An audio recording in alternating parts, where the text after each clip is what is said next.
Evangelho, quinta-feira da 32ª semana do Tempo Comum. O Senhor esteja convosco, Ele está no meio de nós. Proclamação do Evangelho de Jesus Cristo segundo São Lucas. Glória a vós, Senhor. Naquele tempo os fariseus perguntaram a Jesus sobre o momento em que chegaria o reino de Deus. Jesus respondeu: o reino de Deus não vem ostensivamente. Nem se poderá dizer está aqui ou está ali, porque o reino de Deus está entre vós.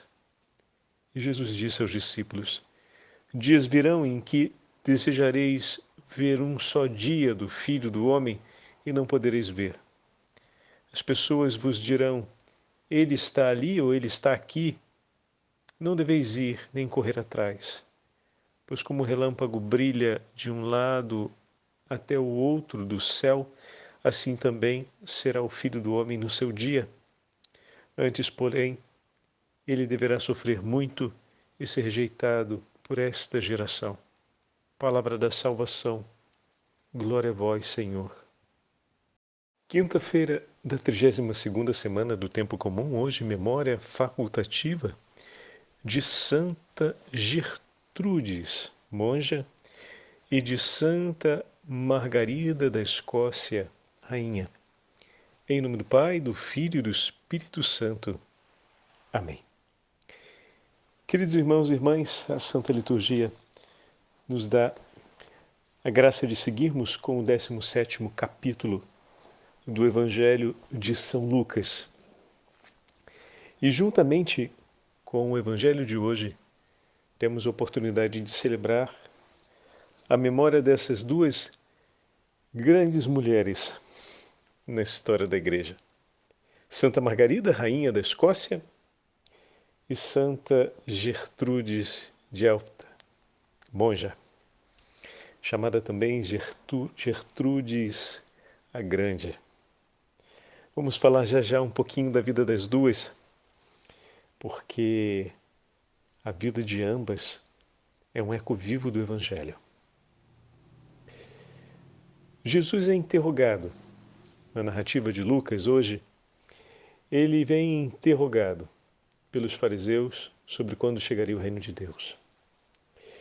E Jesus responde de uma maneira categórica, dizendo: a vinda do reino de Deus não é observável. Não se pode dizer ei-lo aqui, ei-lo ali. O que significa que vem em um escondimento. Não vem de uma maneira cheia de presunção, não vem de uma maneira ostensiva, não vem de uma maneira violenta, vem de uma maneira sutil. Que os olhos do tempo não observam. Quem adverte primeiro a vinda do reino de Deus é a alma. Pois ele, o reino de Deus, está no meio de vós.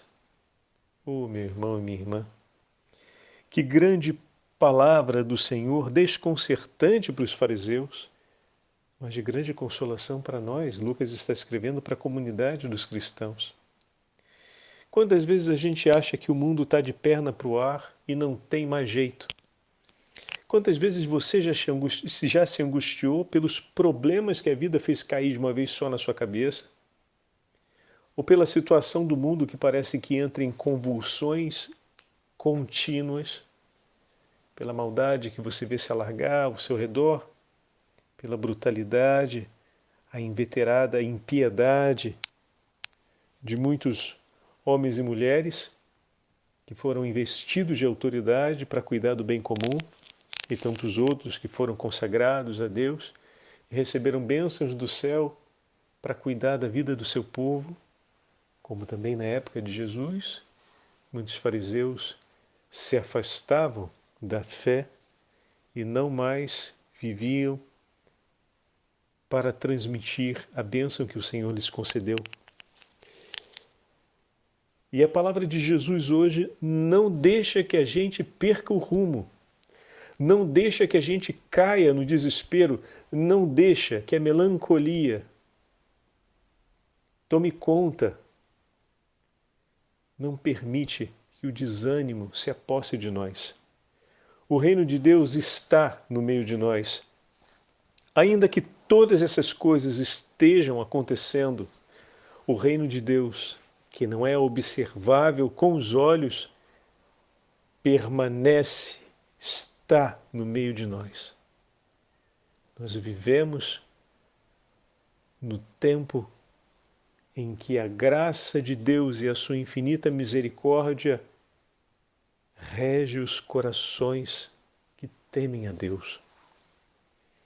O tempo do reino de Deus está no meio de nós, nós que caminhamos peregrinos rumo a Jerusalém celeste e muitas vezes nos sentimos mesmo peregrinos nessa terra. Talvez você já tenha falado isso algumas vezes, né? Gente, parece que eu não sou mais desse mundo. As coisas estão tão loucas que às vezes eu olho e vejo, eu não sou desse mundo, não é possível. Muito bem. Bem-vindo à nossa realidade de peregrinos. Tem muitas coisas que realmente falam daquela folia, daquela loucura que o Evangelho de Mateus nos trouxe nesse domingo com as virgens insensatas. E em muitos outros momentos, nós também vivemos a experiência daqueles que precipitam na impaciência e somos assolados pelos sinais da impaciência, do desânimo diante de tudo aquilo que está acontecendo, diante daquilo que se passa, diante da nossa, muitas vezes, impossibilidade de mediar mudanças maiores e melhores na vida dos outros e em favor dos outros, porque depende da participação e da conversão dos corações, que supera a nossa possibilidade de intervenção, mas não a de Deus. Recordar isso é afirmar que o reino de Deus está no meio de nós. Bendizer ao Senhor pelo seu coração ainda encontrar esperança e vida em Deus no meio disso tudo, é sinal de que o reino de Deus está no meio de nós. Colocar os joelhos por terra para interceder pela conversão daquelas almas mais resistentes e mais incrédulas é um sinal de que o reino de Deus está no meio de nós. Ver essa conversão acontecendo no mundo é um sinal de que o reino de Deus está no meio de nós. Mas como eu vejo essa conversão acontecendo, Padre Fábio, as coisas não dão muita esperança para a gente. Olha, que o Evangelho de Cristo está sendo passado de geração em geração. Isso não aconteceria se não houvessem muitas conversões. Mas não se esqueça o que Jesus diz. O reino de Deus, muitas vezes, não é observável. Mas está acontecendo. Está no meio de nós. Às vezes você não vai conseguir ver. Mas os sinais deles estão ali. Você gostaria de ver as nações se abraçando, não ter mais super safra jogada fora para poder valorizar o preço de mercado. Você gostaria de ver os bancos não mais assolando a economia mundial e fazendo regimentação dos governos e instaurando guerras e conflitos militares pelo mundo afora. Você gostaria de ver o fim definitivo do narcotráfico e dos efeitos das drogas e da violência no meio da nossa sociedade. E é justo que desejemos isso. Mas o reino de Deus não é observável. Nós vamos saber que Ele está presente no meio de nós e acontecendo, mesmo sem termos esses sinais diante dos nossos olhos. Porque não são esses os sinais que vão indicar a presença do reino de Deus, a presença mais evidente, atenção, a presença mais evidente do reino de Deus. Esses sinais também apontariam. Mas existem outros sinais que falam com muito mais evidência que o reino de Deus está no meio de nós. A fé que é transmitida, o evangelho que ainda é anunciado, a perseverança de muitos corações, as conversões que acontecem, as bênçãos que recolhemos, os sinais da intercessão eficaz, o perdão que se aninha no nosso coração e que ganha espaço nos nossos atos, a misericórdia que se torna vigor de aliança entre os homens, nas tragédias e durezas do dia a dia, a Santa Eucaristia presente nos sacrários, oferecida sobre o altar pela salvação dos homens e pela santificação de nossas almas, a oração do Santo Terço, que esmaga o demônio e liberta famílias, homens e mulheres no mundo inteiro, que restaura histórias, que reergue comunidades, sacerdotes consagrados, inteiras igrejas. Esses são os sinais eloquentes de que o reino de Deus está no meio de nós e eles se multiplicam em abundância. Mas não vão ser observados por aqueles que buscam observar em outros lugares o reino de Deus acontecendo, ou de outro modo. Por isso que é bom vermos que Jesus deixou claro, porque quando pintarem o cenário dizendo nós não estamos vendo isso, nem estamos vendo aquilo, então a fé, a igreja e tudo que é de Deus está em ruínas. Alto lá, meu amigo. Alto lá, porque nosso Senhor deixou bem claro que não são sobre esses sinais que nós vamos perceber a presença do reino de Deus no meio de nós. Que bom que Ele declarou isso e nós assim não caímos nessa trapaça de engano que muitas vezes se pulveriza com uma facilidade, com uma rapidez enorme no meio do povo. Que bom ouvirmos que o próprio Senhor disse que de fato o reino de Deus está no meio de nós. Querem ver um exemplo? Peguemos a nossa rainha da Escócia, Santa Margarida. Recebeu uma formação preciosa. Seus pais foram expulsos da Inglaterra, da região da Escócia, e ela cresceu na Hungria. Bom, ela recebeu toda a formação religiosa, recebeu também uma formação de grande erudição. Olha que coisa maravilhosa. Uma mulher, ok? Estamos falando, ela falece no 16 de novembro de 1093. Para muitos, 11º século, período das trevas, os quais entrando no 12º. Bom, ela recebeu formação literária, religiosa, e depois, com a morte do rei que havia expulso sua família da região da Bretanha, eles retornam e ela se torna princesa da Escócia e mais tarde vai ser rainha. E ela se casa com o rei chamado Malcolm III. Desse casamento nascem 6 filhos homens, 2 mulheres, 2 meninas que ela vai educar na fé cristã. Seu marido soube amar e estimar profundamente sua esposa, mulher educada, de grande erudição, e não apenas uma mulher cheia de sabedoria, porque tinha o equilíbrio das coisas marcado sobre o fiel da balança chamado fé. Uma mulher de fé que tinha discernimentos adequados sobre as situações mais difíceis, porque sabia se recolher com Deus e ensinou o seu esposo a fazer o mesmo. O rei Malcolm não sabia ler nem escrever, ele era analfabeto. Ao invés, sua esposa, a mulher da Idade Média, não era analfabeta. Diferente daquilo que ensinou o seu professor de história. Não é um caso isolado, diga-se de passagem.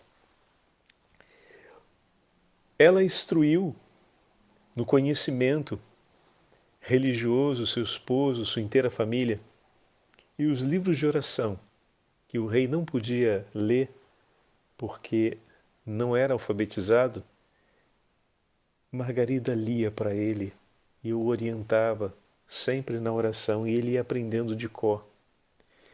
E beijava com grande devoção os livros e agradecia a sua esposa por poder ser, por ele, uma luz de inteligência e saber. Olha que lindo! Puxa vida! Tudo isso naquela idade das trevas lá, que o pessoal costuma ensinar de uma maneira um tanto quanto equívoca. Considere, estamos diante de uma rainha, o que significa dizer que a postura do seu reino segue o perfil da regência. Então não podemos dizer que a ignorância, a brutalidade, a hostilidade contra a mulher era difundida como uma coisa maciça, pelo menos não no reino da Escócia naquele período, com um rei como esse, que educou seus filhos assim para reinarem depois dele, e com um testemunho que vai impressionar as próximas gerações positivamente, de uma rainha como essa. Percebem?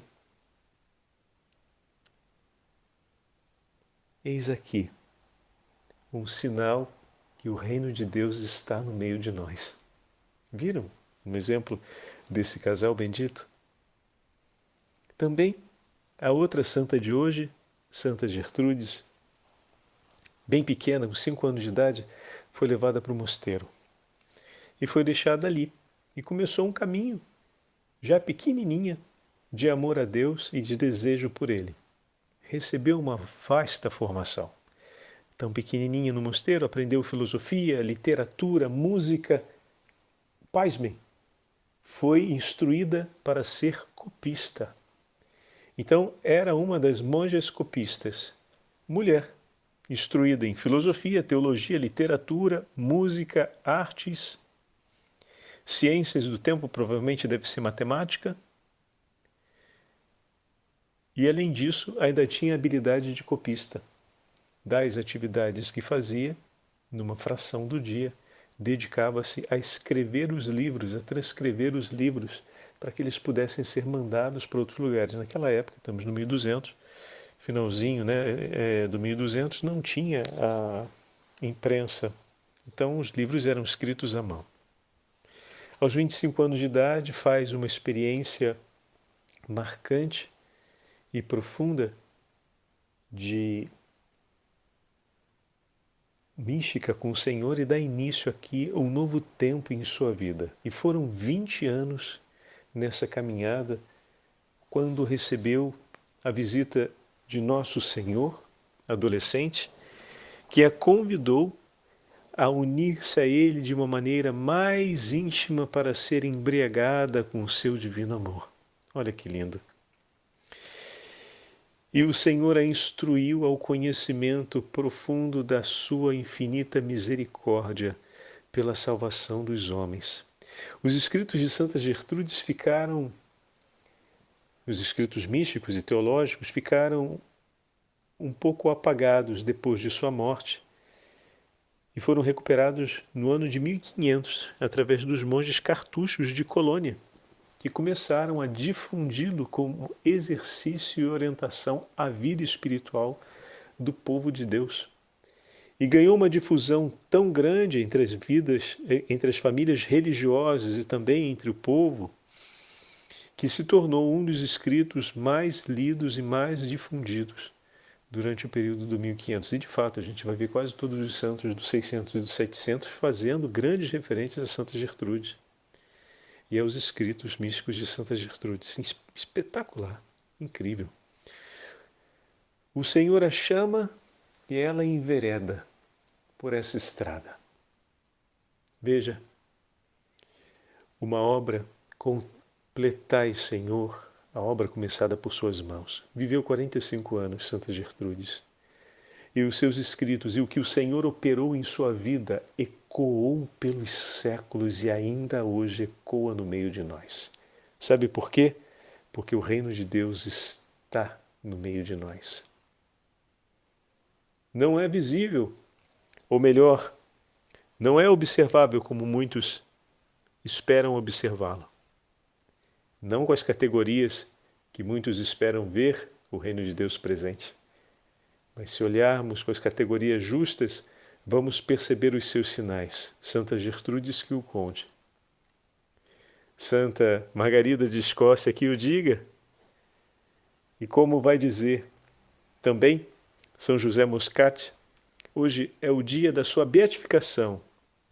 A festa litúrgica é o 12 de abril, mas eu queria aproveitar para trazer essa frase de São José Moscati, porque falávamos sobre os sinais que nos levam a perceber, ver com os olhos da fé, com os olhos da alma, e muito bem, saber, observar, admirar e defender a verdade é educar os olhos da alma a perceber a presença do reino de Deus entre nós. São José Moscati dizia: ama a verdade, mostra-te como és, sem fingimentos, sem receios, sem respeito humano. Se a verdade te custa perseguição, aceita. Se te custa o tormento, suporta-o. E se pela verdade tivesses que sacrificar-te a ti mesmo e a tua vida, se forte no sacrifício, mas não a abandone. O Senhor esteja convosco, Ele está no meio de nós. Pela intercessão de Santa Margarida da Escócia, pela intercessão de Santa Gertrudes de Elfta, pela intercessão de São José Moscati, da Beatíssima Virgem Maria, Rainha do céu e da terra, Rainha do universo, abençoe-vos o Deus Todo-Poderoso, Pai, Filho e Espírito Santo. Amém.